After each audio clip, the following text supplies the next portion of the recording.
Hello and welcome to the latest episode of Campaign Middle East on the Record podcast, where we speak to leaders in the region and across the globe about the key trends and challenges shaping the brand and marketing industry here in the Middle East. I'm Anup Oman, the editor of Campaign Middle East, and joining us today is Marwa Kaabour, the Group Marketing and Corporate Communications Director at Al Masaood. Marwa, thank you for joining us on the show today. Thank you for inviting me. It's Thank you, Anoop. it's great to have you here. And again, on the record, once again, thank you for being a judge at the Agency of the Year Awards, the chair judges last year.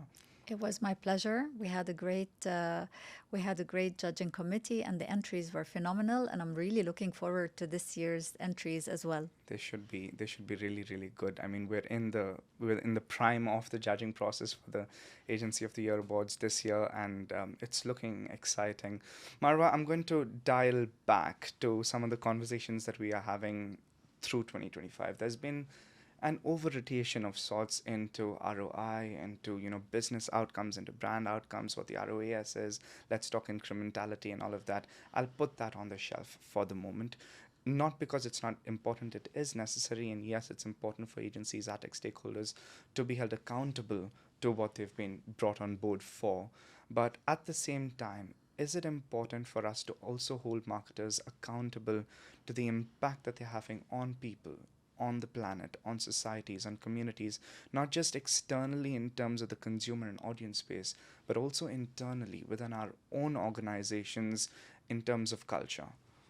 Absolutely. I think it is. And I think this topic has been taking multiple phases over the years, and I've been watching it very closely. You know very well that most of the opinion pieces that I contribute to campaign are about sustainability and CSR. In earlier years, if we just take a step back into the past 10 years, we can tell that it started with community, and then it was shaped into society, and then environment, and then it was given the name of a business imperative. Later on, it was frameworked into ESGs.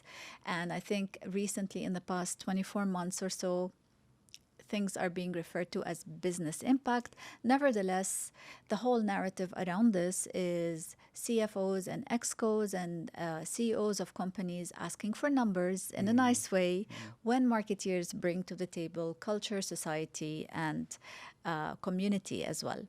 And there's always numbers, and I think for marketeers, we focus on the ROI, on the conversions, and on the results of our campaigns. But if we look at brand indexes, if we look at brand desirability, there are very strong statistics that tell you that customers are looking for brands that have a positive impact on their lives.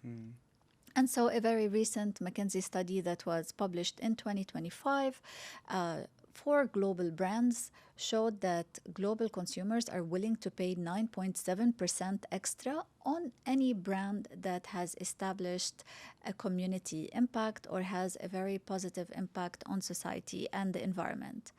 By the same token, brands are able to actually charge 20% extra on their basically pricing strategies if they are able to prove that there is a return on equity when it comes to their products, and consumers will welcome that. And finally, another study by Bain showed that brands that have an ESG link to them, and that ESG link is verified, will have a 70% more appeal than brands that are very mainstream and commercial. So the numbers do speak for themselves. The numbers do show that there is a correlation between how much you can sell and your desirability as a brand, and basically the promise you have taken upon yourselves to create an impact in your culture, whether it's internally or externally. I like the fact that you've shared all those numbers, because that's not just on a global scale and a regional scale, but anecdotally, that's what we're feeling even in our lives. I'll take my own wife and our life, for example.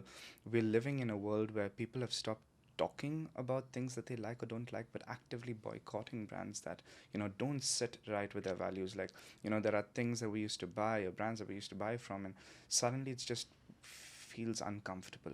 And on the flip side, there are brands that are suddenly doing things and you want to be associated with those brands because they align with your values, especially in a Absolutely. world that's getting overly polarized in that sense. But if I have to look at it in terms of how we actually operationalize this internally, right? Um, there is this need to build this culture internally within organizations. Like, there's this old adage that my dad used to say, get your house in order first before you Yes. preach to the world. And so in that sense, how are we measuring before we improve, right? Before we decide, oh, this is what is good for culture within the organization, how are we figuring out the impact that it has and taking those numbers internally as well to the exco, whether it's in terms of behavior, whether it's in terms of the work environment, whether it's in terms of how employees are feeling within an organization. I think all organizations need to measure. I'm going to maybe share with you some examples from my own company, Oh, from wonderful. Al Masaood Group. We've been quite busy looking into our culture in the past 1 year because so much has changed for us as well. We are a legacy company. We're close to 60 years old right now, and the task force and the way things run have changed so much. We've ran multiple surveys and focus groups to really diagnose our culture, and we've noticed that things have really changed. One of the very interesting revelations we had when we ran these focus groups specifically was on Gen Zs and the younger task force, who really started entering basically the workplace very heavily the past 2 years. And Gen Zs place a very big importance on having friends at Friends work. at work. Interesting. They don't believe in silos. They are very welcoming of cross-functional work groups. They prefer project-based tasks more than ongoing mundane tasks, and this is something that we can achieve very nearly in the future with AI. Gen Zs want to have friends. Um, in previous years, I've noticed that everyone placed a lot of importance on mental health, but Mm. this was a post pandemic Push of sorts. Yeah. push. This year, we see a lot of emphasis on sports, Mm. on wellness, and on really having a work life Balance. blend Mm. in a very smart way, Mm. not work life balance. Mm. And so, what I can tell you is brands that are able to calculate their customer satisfaction can use more or less similar tools. Uh, I'll give an example from our car dealership, Al Masaood Automobiles. We're very proud to have the highest NPS scores in the Wonderful. UAE. And we have an amazing CX team that is doing all of the measuring and the enhancements to our customer journeys. But then, using the same tools, we launched our eNPS Mm. scores, which is employee NPS scores, and we are able to see what we can introduce to increase our customer satisfaction.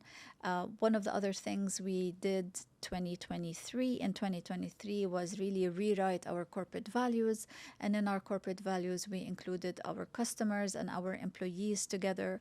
So one of our missions is to delight our employees and customers and give them beautiful journeys. And this is quite important because a very happy employee is going to yield a very happy I customer. was just going to say that I feel like one of the things that we tend to focus a lot on is CX. We focus a lot on getting great customer experience, and we have that KPI that drives down from the CMO, from VP marketing, all the way down, lowering our CACs, but still acquiring new customers, ensuring customers retain, and especially in the automotive field, there's this sense that it's still very human. Even in the day and age of AI, it's still very human. But should we turn that focus a little more on EX itself rather than CX? Because you can't have great customer experience if your employees aren't having a great experience to start with, because it reflects directly in that human relationship. The emotions that you feel when you walk into a dealership, and if somebody is having a bad day, it's going to show. is what I'm saying. And then it comes down to those little details, those, how it boils down. You say that, hey, listen, if somebody's going to have a bad day at a certain dealership, do I want to really associate with myself with that brand? And it's less about the person, it's about that working environment. And it peters down from that employee experience to the customer experience to that word of mouth that goes out from there as well. But the flip side to that is internally, now that we know this, how can we help create a better culture for EX, in the sense that you spot certain people, nurture that brand ambassadorship, and have that authentic advocacy go out from their side, which not only reflects them as brand ambassadors and custodians, as you said, of the brand, but also reflects what the brand truly stands for. So let me tell you about the old paradigm, which was the vision, mission, values. And the old paradigm, everyone thought vision, mission, values, posters on the walls is going to get everybody, on board. And corporate cultures were very much restricted to the seniors on the top of the pyramid, and their own personality cascaded what corporate culture looks like. So if you had a friendly CEO, everybody would sound and feel friendly, and if you had an aggressive CEO, everyone would actually mirror that.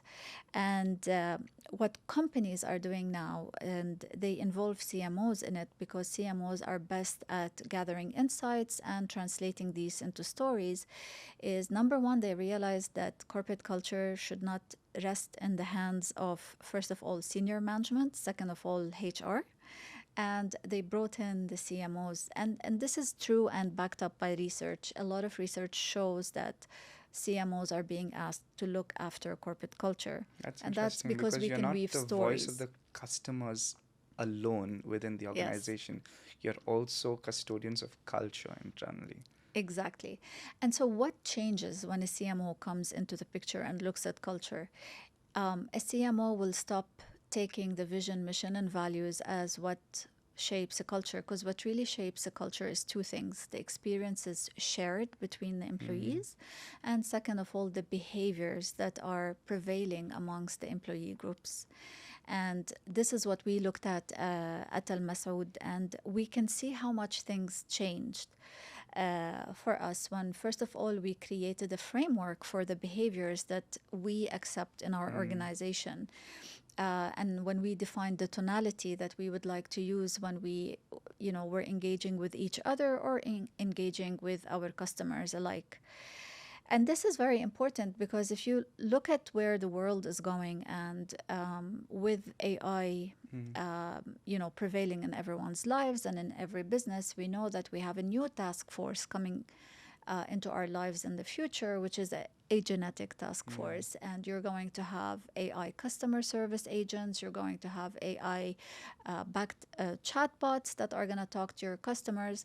We also know that with AI, there will be one person companies that can generate billions of dollars, and all of their task force is going to be either robotic or a genetic. And this means you really need to have that proper framework of behaviors that you can cascade not only to your human employees, but also to your AI virtual employees. and AI employees.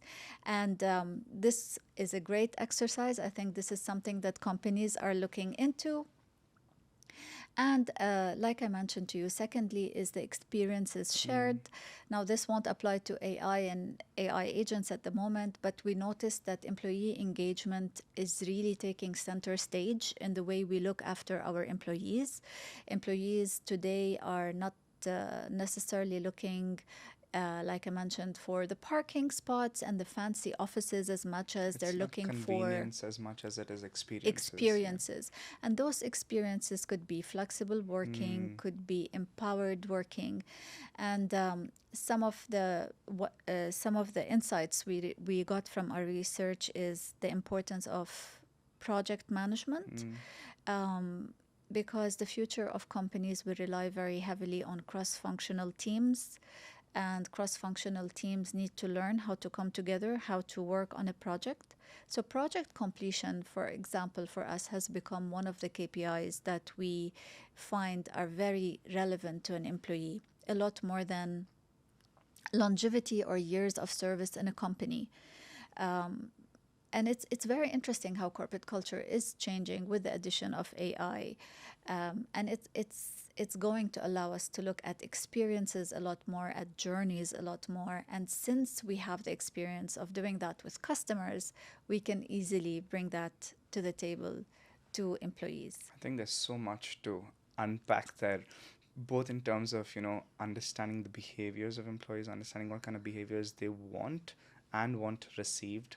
You mentioned in the boardroom, outside the boardroom, at their work desks, the experiences that they're going through, based work, which means that we'll have to look at KPIs a little differently. We'll have to look at it outside of the silos of specific departments and more look at them holistically, how everyone's contributing, the purpose that they derive from their work, more than just the conveniences of, the perks of the job, as they used to call it, your medical insurance or your parking spot and all of that. It's a very interesting discussion. I feel like we could go on for hours about that alone, but I need to segue because there's something else that's been sitting on my mind, Marwa, is this concept of authenticity and, deriving it from the inside out. There is a lot of focus that's been given on trust and attention over a period of time, and I want to break the two in that sense. There was a point of time where, 7, 8 years ago, we used to lean very heavily into, influencers and content creators, and we still do to a large extent for the reach that we're looking for, the impressions that we're looking for, the engagements that we're looking for, all of that. But then there was this gap that people started talking about, the marketers often spoke about, between a brand that seemingly is great and doing really well, but then the product's not moving out of the showroom, it's not moving off the shelves, and it's not moving from the warehouse inventory that we have. And then they realize that there is an aspect to it which is also trust and empathy, and we've spoken about this on the podcast before, is this need to build trust. And a lot of people still think of that trust as driven from within the brand, rather than these overly polished, perfect, thought leadership of this perfect campaigns or these beautiful things that go out. Quite often, the user generated content that comes out, the employee generated content comes out, or like we even spoke earlier in the podcast, that actual human to human interaction at the point of sale is what's driving those conversions. Do you see that at Al Masaood as well? And do you feel that need to lean a little more into that cultural aspect of employees, empower your employees enough to be those brand custodians that actually have a bottom line conversion? Definitely. That's for sure. So out of the family businesses in Abu Dhabi, we were one of the earliest businesses to basically launch our LinkedIn pages. And what we did on LinkedIn is really focus on the life that people have at Al Masaood. Today, more than 97% of our employees follow us. What's nice about LinkedIn is that it gives you employee engagement. And we really focus on turning our employees as brand ambassadors. And we have to empower them. So what we do is we constantly run public speaking classes. We run training on how to use camera, how to conduct themselves on camera. And a lot of our sales people in our showrooms have become their own influencers as well, where they do their sales pitches on the new car models that are coming in and all of the value added services that we offer to their customers. And they also mass publish on their own accounts and on YouTube. Because believe it or not, more than 65% of searches for new cars start on YouTube today. And it's so cool in a way to actually, see the video of someone, talking about a car, and then you walk into the showroom and the supposed influencer is just the one actually there. Absolutely. Yeah. And what I can tell you from our conversions is that the highest conversions we have into real sales still happen in the showroom. Our conversion rates cross the 25% mark, which is phenomenal, whereas only a fraction of that is true for social selling. But that's simply because of the face-to-face interaction and the connection that you have with a real human still takes place. We in Abu Dhabi, we serve over 198,000 customers. And what I can tell you from our CX team is that more than 70% of them prefer human interactions. Customers in the older age groups still prefer phone calls from the call center rather than talking to a bot or booking things. the Call me old WhatsApp fashioned, way. but I completely agree with you. I And mean, I'm one of those people who probably took yes, that survey and said the exact same thing, saying yes, I'd much rather talk to a person, meet a yeah. person, interact with a person than a bot. Now, it's not a negative to technology, it's just that technology hasn't gotten there yet. And maybe it It will, to it get it it. it amplifies it. So I have to say we have a wonderful CX team, and I think I love and I admire organizations that pay enough respect Attention to to that. CX being a fully functioning, independent role on its own, versus trying to squish CX under Mm, sales or marketing mm, because they're not.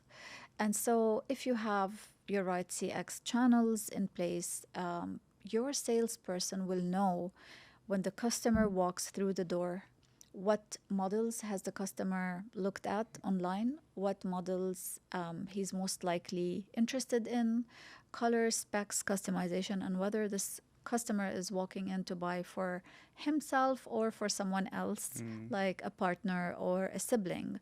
And this will amplify how well the salesperson is going to close the deal. And so having technology is great.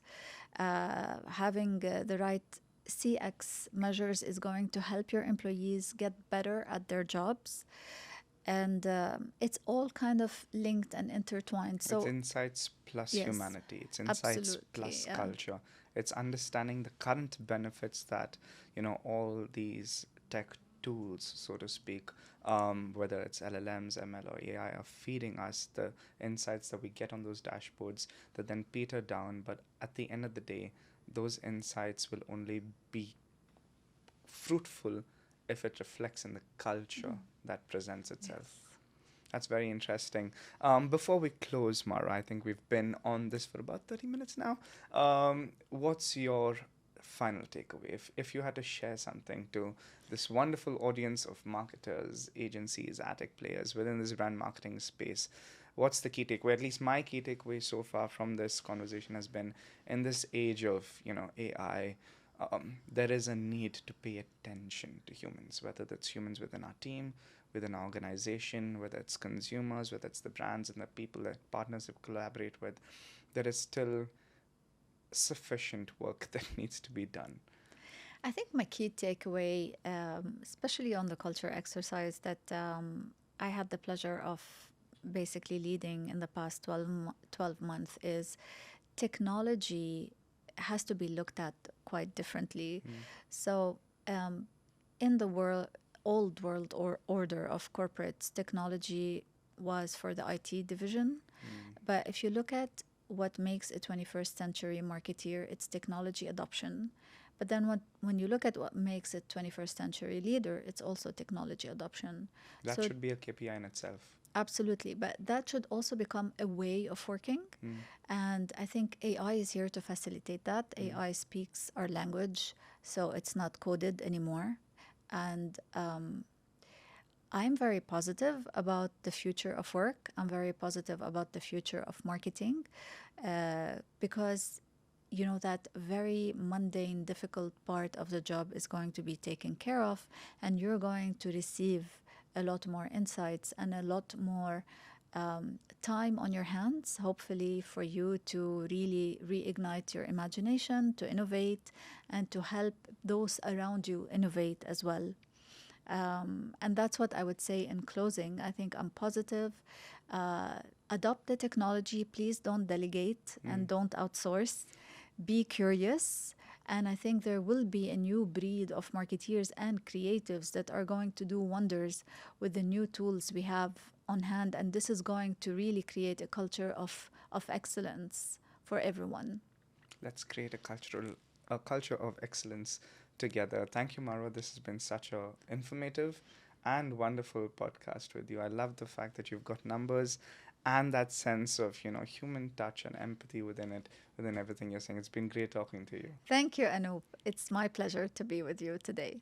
Thank you, Marwa. And on that note, we end this edition of Campaigns on the Record podcast.